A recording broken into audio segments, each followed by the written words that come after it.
نحمدہ ونصلی علی رسولہ الکریم وعلی عبدہ المسیح الموعود اما بعد فاعوذ باللہ من الشیطان الرجیم بسم اللہ الرحمن الرحیم۔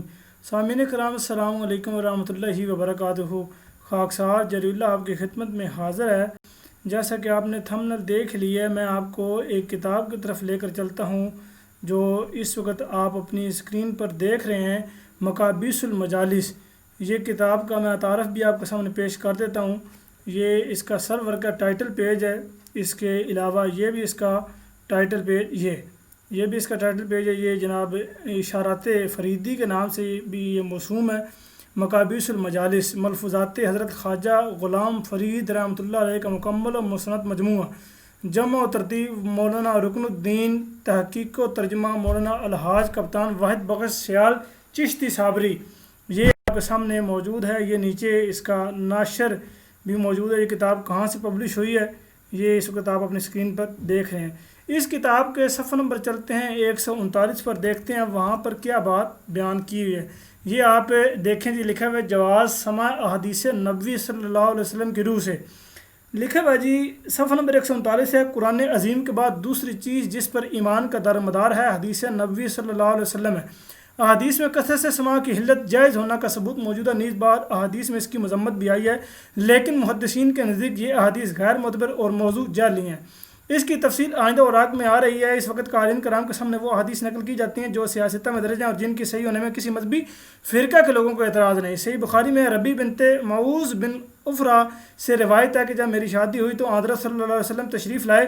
اس وقت چند لڑکیاں دف بجا کر گا رہی تھیں، جب ایک لڑکی نے یہ مصرع گایا کہ وَفَيْنَا نَبِيٌّ يَعْلَمُ مَا فِي غَدٍ، ہمارے درمیان ایک نبی ہے جو کل کی باتیں بتاتا ہے۔ تو حضرت صلی اللہ علیہ وسلم نے فرمایا یہ مت کہو اور جو گیت تم پہلے گا رہی تھی وہی گاتی رہو۔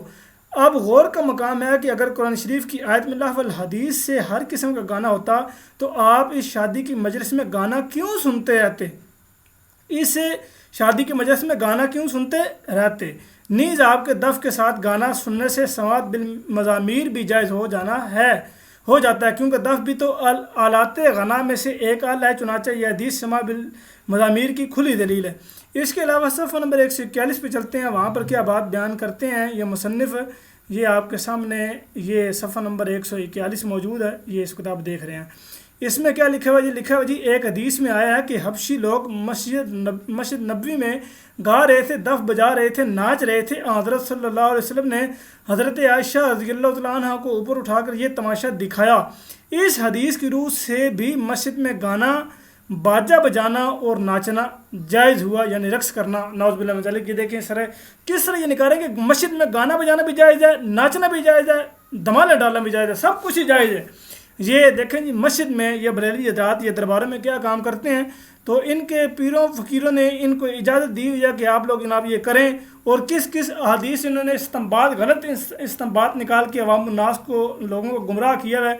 اللہ تعالیٰ ان لوگوں کو ہدایت دے، کس پٹری پر یہ چل رہے ہیں، نبی کریم صلی اللہ علیہ وسلم کی طرف کس کس طرح کی باتیں منسوب کر دیتے ہیں، ترجمے میں کس طرح ڈنڈی مار دیتے ہیں، اور پھر اس سے کیا کیا معنی مفہوم اخذ کر کے عوام الناس کو کیا بتاتے ہیں جی مسجد میں آپ ناچ بھی سکتے ہیں، گویا ناچنا بھی جائز ہے، مسجد میں گا بھی سکتے ہیں، گویا گانا بھی جائز ہے، مسجد میں آپ جناب ادھر میں مجا سکتے ہیں، تو یہ سب جائز ہے۔ یہ کیوں کہا گیا؟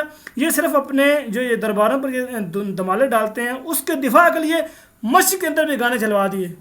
الیاذ باللہ، نعوذ باللہ من ذالک۔ اللہ تعالیٰ ان کے حال پر رحم کرے۔ وما علینا الا البلاغ المبین۔ السلام علیکم ورحمۃ اللہ وبرکاتہ۔